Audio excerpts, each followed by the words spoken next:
Hello students. अगर किसी patient को एलर्जी अटैक हो जाए, सांस रुक जाए या कार्डियक अरेस्ट हो जाए तो कौन सी लाइफ सेविंग ड्रग तुरंत दी जाती है बेटा? तो उसका आंसर होगा एपिनेफ्रिन, जिसे हम एड्रेनलिन भी कहते हैं। आज की इस वीडियो में हम एपिनेफ्रिन को कंप्लीट डिटेल में समझाऊंगा बेटा, जिसका स्ट्रक्चर बताऊंगा, मैकेनिज्म ऑफ एक्शन बताऊंगा, अल्फा और बीटा रिसेप्टर पर इसका इफेक्ट बताऊंगा और क्लिनिकल यूजेस बताऊंगा। तो बेटा टाइम वेस्ट करे हुए वीडियो को हम स्टार्ट करते हैं। फर्स्ट ऑफ ऑल हम इसका इंट्रोडक्शन देख लेते हैं बेटा। इंट्रोडक्शन क्या है? Introduction of epinephrine. बेटा इंट्रोडक्शन ऑफ एपिनेफ्रिन की बात करूं तो बेटा एपिनेफ्रिन एक सिंपैथोमिमेटिक ड्रग्स है बेटा। ये बॉडी के सिंपैथेटिक नर्वस सिस्टम पे काम, मतलब नर्वस सिस्टम को क्या करती है? स्टिमुलेट करती है बेटा। ये नेचुरली बात करें तो हमारी बॉडी में एड्रेनल मेडुला से सिक्रीट होती है। ये याद रखना, कहाँ से सिक्रीट होती है?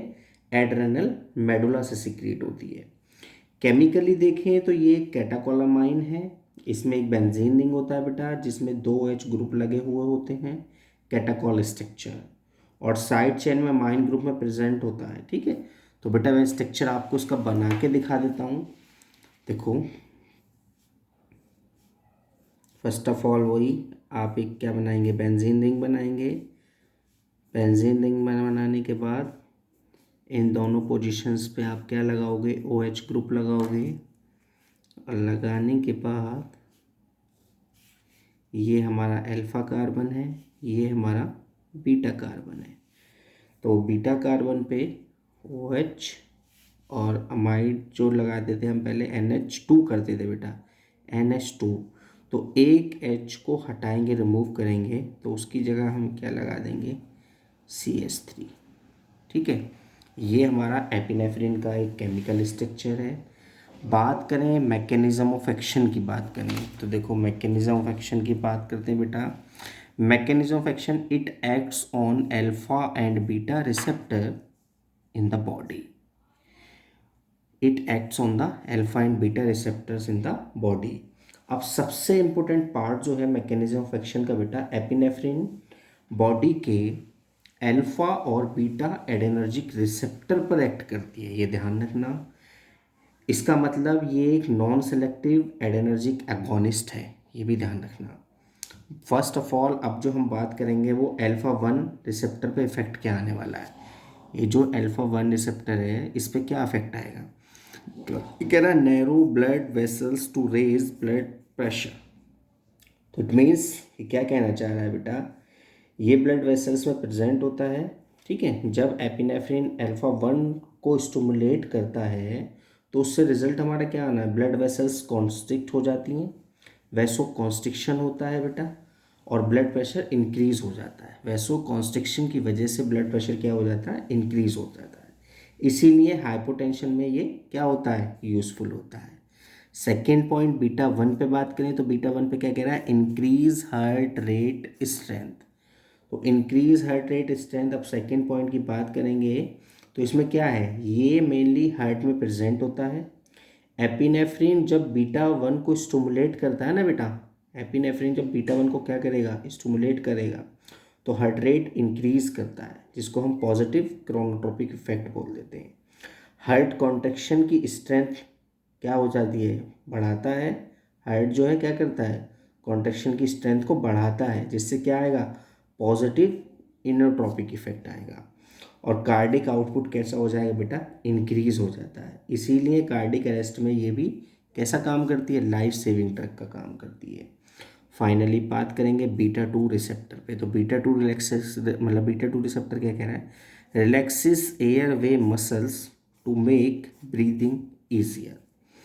तो बीटा टू रिसेप्टर पे बेटा ये लंग्स के ब्रोंकियल मसल्स में प्रेजेंट होता है। ये ध्यान रखना, कहाँ प्रेजेंट होता है? लंग्स के ब्रोंकियल मसल्स में होता है ये। जब बेटा एपिनेफ्रिन बीटा टू को स्टिमुलेट करता है ना, तो ब्रोंकियल मसल्स रिलैक्स होती हैं, जिसकी वजह से क्या होता है? ब्रोंको डायलेशन होता है। और जब ब्रोंको डायलेशन होगा तो बेटा आप समझ जाओ ब्रीदिंग कैसी होगी? इसीलिए होती है। इसीलिए अस्थमा अटैक और एनाफाइलैक्सिस में ये बहुत इंपॉर्टेंट ड्रग है। फाइनली जो बात करेंगे वो यूजेस की बात करेंगे बेटा। यूजेस कौन कौन से हैं लिख लेना इसको। फर्स्ट यूज मैं बता रहा हूँ आपको, एनाफाइलैक्टिक शॉक। एनाफाइलैक्टिक शॉक बेटा, इसमें क्या लिख सकते हो आप, सीवियर एलर्जी रिएक्शन होता है ना, आपने देखा होगा सीवियर एलर्जी रिएक्शन। तो सीवियर एलर्जी रिएक्शन में स्वेलिंग हो जाती है, ब्रीदिंग होती है डिफ़िकल्टी, ठीक है, सांस लेने में तकलीफ होती है, और उसकी वजह से लो बीपी भी हो जाता है। तो इस केस में जो हमारा एपिनेफ्रिन है ना, वो फर्स्ट लाइन ट्रीटमेंट होता है बेटा। इसमें एपिनेफ्रिन हमारा कैसे होता है, फर्स्ट लाइन ट्रीटमेंट होता है।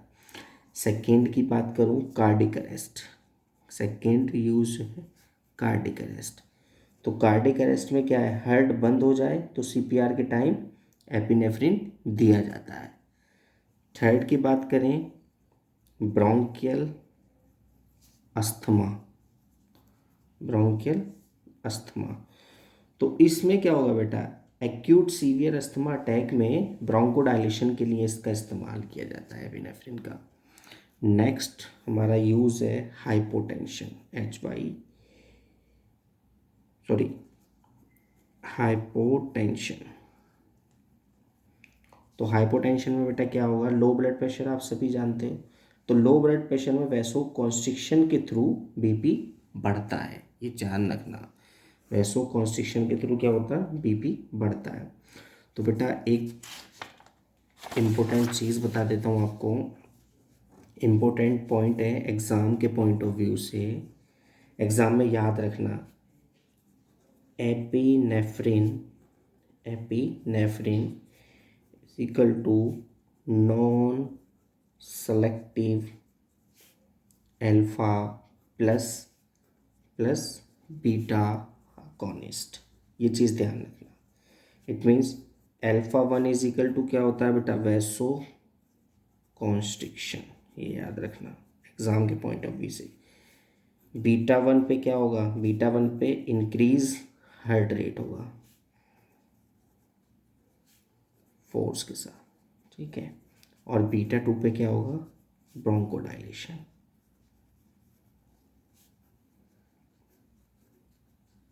तो तीनों चीज़ ये एक तरह से एग्ज़ाम के पॉइंट ऑफ व्यू से याद रखना, ठीक है। अल्फा 1 पे नैरो ब्लड वेसल्स, बीटा 2 पे इंक्रीज हार्ट रेट, और बीटा 2 रिलैक्स एयरवे। तो ये मैकेनिज्म ऑफ एक्शन आपका मैंने एग्ज़ाम पॉइंट ऑफ व्यू से एक शॉर्ट ट्रिक मैंने आपको दे चुका हूँ बेटा ये, ठीक है। इसके बाद क्विक रिवीजन देख लो हल्का सा, याद रखना शॉर्टकट क्या है, A1 artery tight, B1 beat fast, और B2 ब्रीदिंग इजी। बस इतना याद रखो, पूरा मैकेनिज्म ऑफ एक्शन आपका याद रहेगा। फाइनल बेटा है, जो स्टूडेंट आज एपिनेफ्रिन को डिटेल में समझा, स्ट्रक्चर्स पढ़ा, रिसेप्टर पढ़ा, मैकेनिज्म और यूजेस देखा, अगर वीडियो हेल्पफुल लगा हो तो बेटा लाइक ज़रूर करें, चैनल को सब्सक्राइब करें। और ऐसे ही मैं मेडिसिन केमिस्ट्री में जितने भी आपके केमिकल स्ट्रक्चर्स हैं इसी सिंपल लैंग्वेज में समझाता रहूँगा, और इसी से आप नोट्स बनाते चलना अपने, जिससे आपको आसानी रहे, ठीक है। Thank you so much.